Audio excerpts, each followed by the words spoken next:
Bayou Bob's the name, and his claim to fame is the Texas whiskey snake.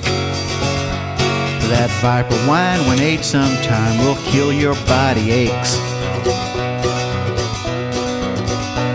It's a recipe from the ancient days for old decrepit men. Puts lead back in your pencil, fills the inkwell for your pen. Down along the Brazos they sing of Bayou Bob, bottle them snakes and run like hell from the posse and the mob. Now Bayou Bob and his main throb would bottle every night. The snakes would squirm just like the worm in that Mexican delight. Mezcal on steroids. Ole!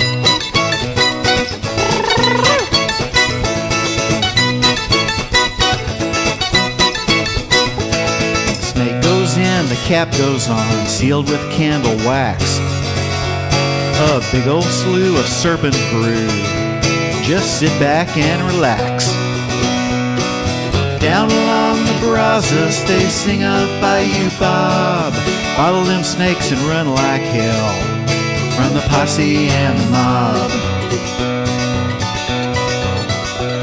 One day a moot saw the reptile hooch and notified the law. They pulled a raid on the Bayou Ranch and held the spoils in awe. Couldn't believe what they saw. They got a little slack in the jaw. They boxed them up right from the shelf and loaded one by one. Some 429 bottles later, the job was finally done. Down along the Brazos they sing of Bayou Bob, bottle them snakes and run like hell from the posse and the mob. Old Bayou Bob was really bent, as innocent was he. I don't need no stinking license to sell this novelty. With huff and puff our boy was cuffed and hauled off on a dime to have his mug shot taken for the evening news at 9. Down along the Brazos they sing of Bayou Bob, bottle them snakes and run like hell from the posse and the mob. Now Bayou Bob, his main throb, gave up on whiskey snakes. But for those of you who think he's through, a hero this story makes. By taking the name that gave him fame to give the story hype, he spends his gains on the Texas plains. Legend bigger than life. Hi folks, once again Bayou Bob here. Thought I'd take time, since I got inspired doing the music video, to tell you the true story of Bayou Bob and the whiskey snake.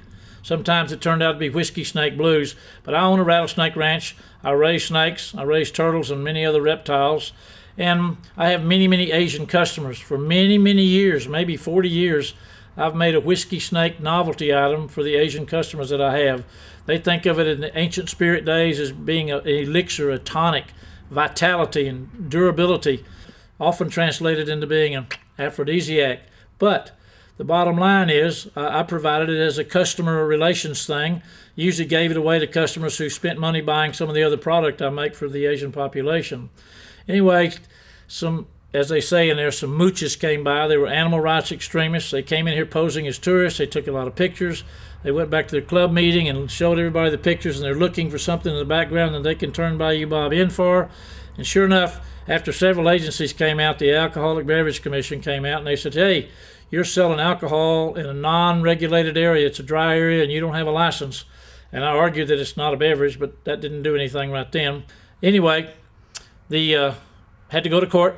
All charges were dropped, totally dismissed, because everyone determined it wasn't a beverage that the average American would drink. After all, it's a deteriorating, rotting baby snake inside of a jar of whiskey. Who wants that? Well, the Asian people do. And yes, I'm famous for it. Some of it might have been a little negative, but it wasn't truthful. The real truth is charges were dropped. Bayou Bob's innocent. I'm back in business, as they say here in Texas. Down along the Brazos, they sing of Bayou Bob. Bottle them snakes and run like hell from the posse and the mob. You better run, Bob. You better run.